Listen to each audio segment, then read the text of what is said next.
Bonjour à tous. Alors aujourd'hui, on va avoir une visioconférence sur le syndicalisme.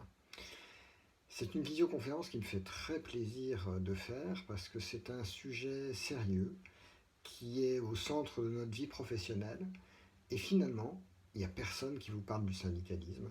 Donc prendre un peu de temps pour en discuter, c'est une bonne chose. Comprendre ce que c'est que le syndicalisme, comment il est né, comment il a évolué, qu'est-ce qu'apporte le Saint-Père dans cette gamme de traditions syndicales? Eh bien, c'est pertinent, c'est intéressant, et c'est vraiment le moment qu'on vous offre pendant 30 minutes, une très courte visioconférence. Notre souhait, tout d'abord, c'est de partir d'un diagnostic qui montre la pertinence justement du fait de s'interroger sur ce qu'est le syndicalisme aujourd'hui. En 1945, à l'issue de la Seconde Guerre mondiale, on avait 50% des personnes qui étaient syndiquées. 50%. Aujourd'hui, en 2022, on est à 10%. Peut-être même un petit peu moins parce que les derniers chiffres datent d'avant la crise de Covid et que la crise du Covid a provoqué un retrait de l'investissement de beaucoup de travailleurs. C'est impressionnant cet effondrement syndical, mais ce qui est intéressant, c'est de comprendre pourquoi. Et pour comprendre pourquoi, il faut comprendre l'histoire du syndicalisme. Donc on va vous le présenter en deux temps. Un premier temps, tout simple, où on va vous présenter l'histoire du syndicalisme, et un deuxième temps, où on va vous montrer ce qu'apporte le Saint-Père et comment il bouscule cette organisation qui est en train de mourir. Le syndicalisme, il est né en 1895, c'est la CGT qui le portait, et c'était un syndicalisme très socialo-communiste, pour ne pas dire complètement communiste. Ce syndicalisme-là, c'était un syndicalisme basé sur le marxisme, et très vite, vous verrez, pas si vite que ça, il a créé des insatisfactions, des frustrations, puisque l'objectif d'un salarié, c'était pas forcément de se fâcher avec son patron, ni de se mettre en guerre avec sa hiérarchie, ni de créer des barricades, ni de mettre en place du progrès social par la révolution. La première alternative qui a été proposée aux salariés, ça a été en 1919, avec la Confédération française des travailleurs chrétiens, qui s'est créée. C'est elle qui est venue apporter le pluralisme syndical, c'est-à-dire que finalement le travailleur avait le choix entre la CGT qui voyait rouge et la CFTC qui portait une tradition basée sur le catholicisme, disant on peut arriver à s'entendre, il faut que le patron comprenne qu'il faut qu'il soit charitable. Et puis, finalement, assez rapidement, on s'est aperçu que les cadres aussi se disaient mais moi j'ai besoin d'être défendu. Et je ne peux pas aller rejoindre la CGT, parce que la CGT, elle voit rouge, elle ne propose que la révolution, et généralement, en plus, elle tape sur les cadres. Donc les cadres ont fini par créer leur propre syndicat en 1945. Néanmoins, la CGT restait la plus puissante et la plus forte. Ces deux syndicalismes-là étaient quelque peu marginaux par rapport à la puissance de la CGT. Mais en 1945, la CGT va exploser. Et elle va exploser tout simplement parce que le communisme, il sera devenu tellement fort qu'il commencera à faire des bêtises au sein de la CGT. La CGT appelle en 1947, vous avez les ministres communistes du gouvernement qui quittent le gouvernement, et la CGT appelle à une grève générale et illimitée pour l'établissement du communisme en France. Eh bien, ça a créé un émoi profond de beaucoup. Et la CGT a explosé. On a eu la création de FO et la création de la FEN, que je vous ai mise en grisé sur cette présentation parce que vous verrez, la FEN va disparaître, et la création de la FGAF, qui ensuite a été, dont la représentativité a été ensuite reprise par la FAFPT. Tout ce petit monde se crée en 1948 et en fait ce sont des gens qui ont quitté la CGT en disant mais nous on ne veut pas de communistes, nous on ne veut pas se mettre derrière le parti communiste, nous on veut créer un syndicalisme qui ne choisira pas entre le communisme et le socialisme. Et pour FO, à l'origine FO était très anticommuniste, aujourd'hui c'est très différent. FO s'est fait rattraper par les trotskistes et la présence des trotskistes chez FO a provoqué un retour du communisme et du marxisme. Néanmoins, vous le voyez, le paysage, il est encore très très marqué par le socialo-communisme et se crée en 1964 la CFDT. La CFDT, c'est une émanation en fait de la CFTC. La CFTC, les catholiques se disent on est en 1964, tous les Français ne sont pas catholiques, on ne va pas continuer à porter ce syndicalisme catholique, ça rime plus à rien, on va créer la CFDT. Ce qui est très intéressant quand on se penche sur les écrits de la CFDT, c'est qu'on se rend compte que la CFDT, en fait, lorsqu'elle a quitté les références chrétiennes, s'est tournée vers le socialisme. Et l'origine de la CFDT, c'est un lien et une courroie de transmission très importante, non plus avec le Parti communiste comme la CGT, mais avec le Parti socialiste, et pour être très précis, le Parti socialiste unitaire à l'époque, qui était un parti socialiste très très à gauche. Ensuite, le syndicalisme a encore évolué, et vous avez vu apparaître Sud en 1989. Sud, c'est une émanation de la CFDT qui disait non mais non, vous êtes trop modéré, même votre socialisme, qui est un socialisme très à gauche, il ne nous satisfait pas, nous Sud, on veut revenir à une tradition révolutionnaire comme celle de la CGT.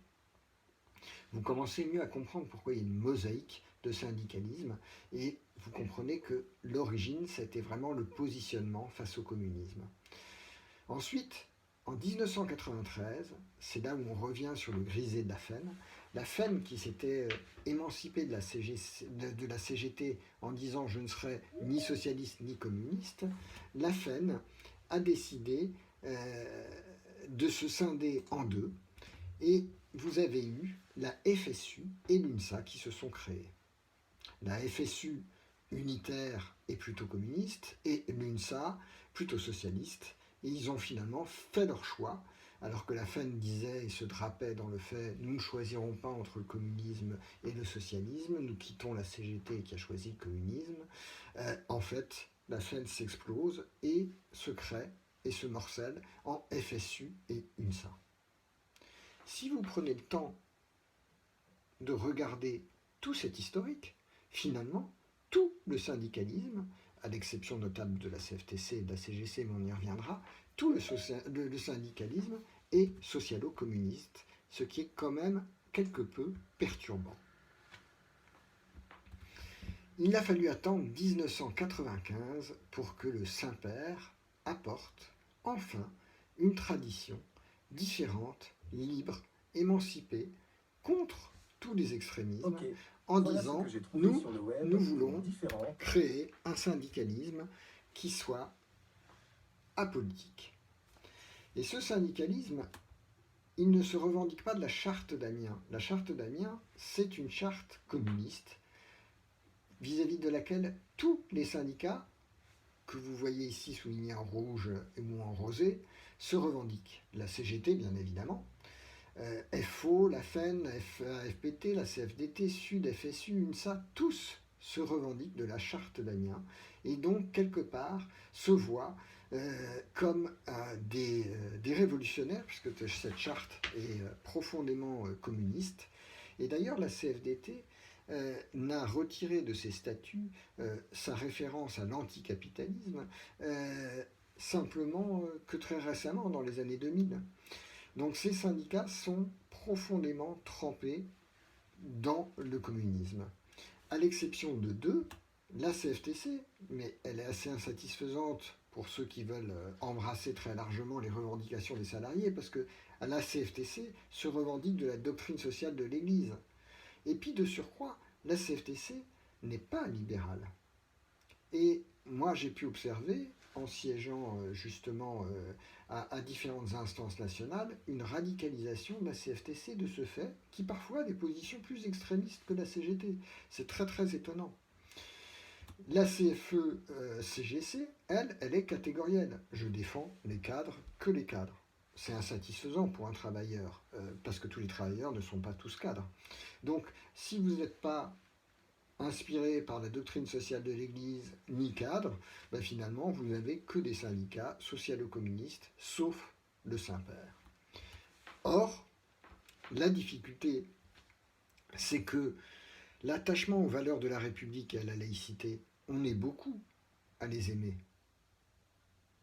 Et lorsque l'on regarde notre hémicycle au jour d'aujourd'hui, on voit bien que le socialo-communisme, ça représente très peu. C'est ce que je vous ai entouré sur la diapositive.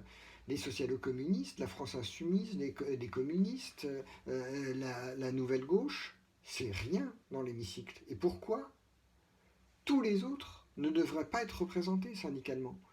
Pourquoi il faut tremper les revendications des travailleurs dans le socialo-communisme pour les faire avancer? Il n'y a aucune raison. Et c'est une des raisons, justement, de la désaffection des salariés, qui sentent bien que les syndicats les instrumentalisent politiquement. Le syndicalisme n'arrive pas à rassembler du fait, justement, de ce biais politique. Les agents n'ont pas du tout envie qu'on s'intéresse à leur carte d'électeur. Ils veulent qu'on s'intéresse à leur situation professionnelle. Et il n'y a que le Saint-Père qui présente des valeurs apolitiques et qui est très attaché à la négociation. On n'est pas là pour être dans une logique de lutte des classes. On est là pour être dans une logique de négociation, pour persuader l'employeur que notre intérêt et son intérêt, c'est que l'entreprise ou la collectivité marche bien. Et que pour ça, on peut dégager des consensus, on peut dégager des belles réformes qui permettent de mieux produire et dans des meilleures conditions. Et c'est pour ça que le Saint-Père fait peu à peu une grande progression et on est le seul syndicat à gagner des adhérents année après année alors que tous les autres en perdent. La deuxième différence fondamentale du Saint-Père par rapport aux autres syndicats, c'est que le Saint-Père est un syndicat libéral. L'actualité aujourd'hui, quand on voit justement l'Union européenne libérale mise à mal par l'attaque d'un pays européen qu'est l'Ukraine, par la Russie, le libéralisme a été le seul système politique qui a apporté une réelle richesse. Parce que pour pouvoir faire du partage, il faut d'abord créer la richesse. Et c'est bien la difficulté du communisme dont se revendiquent plein d'organisations syndicales, c'est que le communisme n'apporte pas la richesse. On l'a vu historiquement, il apporte le désastre. C'était l'URSS, c'était la Corée du Nord, c'était Pol Pot, c'est même la Chine qui n'arrive pas à s'en tirer, elle est obligée de saupoudrer quelque peu de libéralisme, son communisme pour que ça marche. On le voit bien, le communisme est contre la création de richesse. Or, un salarié, il veut être bien payé et donc il veut de la création de la richesse. Ce qui est très intéressant dans l'actualité aujourd'hui, c'est justement cette attaque de l'Ukraine par la Russie.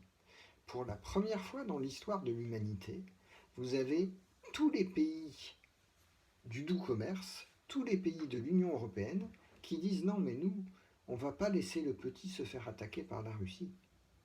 Nous, on va le protéger et on va le défendre et on va rentrer en guerre, mais que en guerre économique.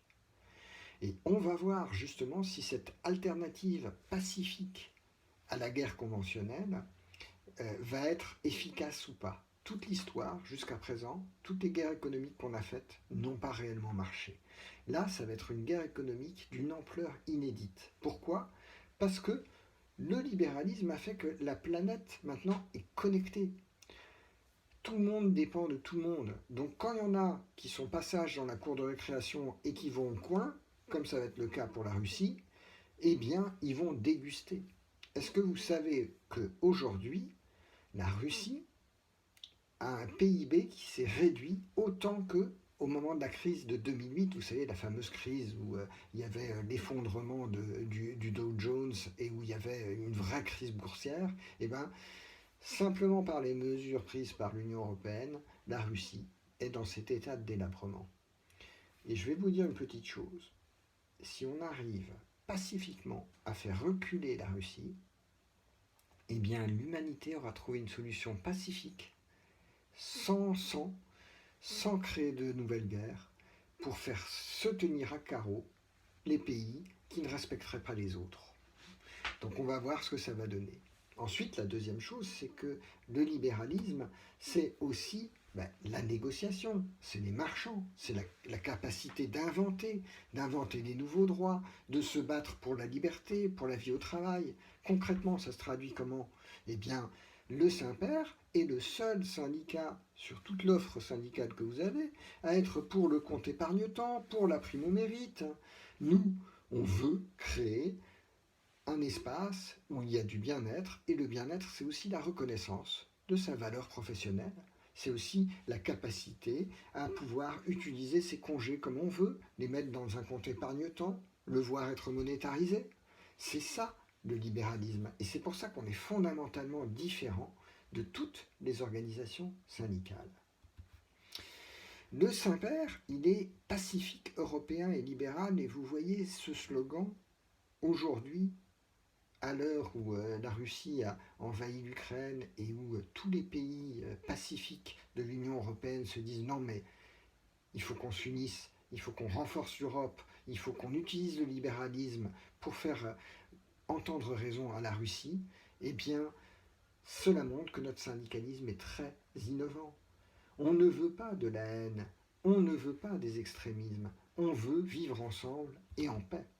Et avec ça, vous pouvez le faire avec le Saint-Père. Nous, nos références, c'est pas Karl Marx, c'est pas Staline. Nous, c'est plutôt Martin Luther King, Gandhi ou Mandela. On est des vrais pacifiques, mais des pacifiques activistes. On est là pour faire changer les choses et les faire évoluer.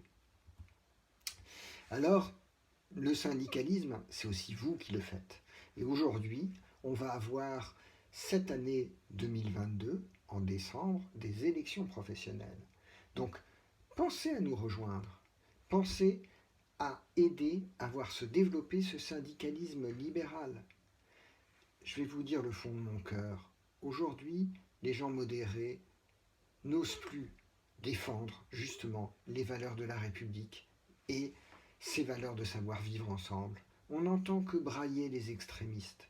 Il est temps que les gens calmes, doux, paisibles, sachent se défendre et sachent défendre leurs valeurs, parce que c'est notre savoir-vivre ensemble qui est attaqué par tous ces loups qui nous entourent. Et il est important que les gens modérés, gentils, qui aiment la vie, puissent avoir leur syndicat. Et le syndicat, c'est le Saint-Père. Donc venez nous aider à créer cette nouvelle tradition syndicale. N'hésitez pas à nous contacter. J'espère que cette présentation totalement innovante vous a plu. N'hésitez pas à poursuivre votre conversation avec nous en nous contactant. À très bientôt. Au revoir.